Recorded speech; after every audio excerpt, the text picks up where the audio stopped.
আমার নবী তায়েফের ময়দানে যায়, ওখানের কাফের বেঈমানেরা আমার নবীকে আঘাত দেয়।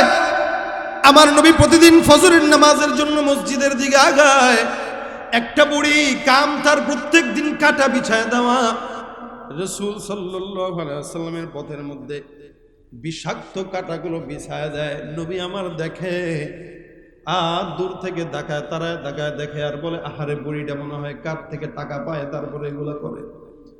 বুড়ির সন্তান নাই, বুড়ির স্বামী নাই, যার কারণে আমি রাসূলের পায়ের কাঠে কাটা বিছানোর জন্য পথের মধ্যে কাটা দেয়। নবী করিম সাল্লাল্লাহু আলাইহি ওয়াসাল্লাম সাহাবাদেরকে বলেন, সাহাবারা কাটা উঠায় দেয়। বুড়ি কাটাটা বিছায়া উপরে ঘরের মধ্যে যায় দেখি মুহাম্মদের পায়ের মধ্যে কাটা বিনছে কিনা। একদিন, 2 দিন, 3 দিন, 4 দিন, 5 দিন করে সময় যায়। আমার পয়গম্বর কষ্টও পায়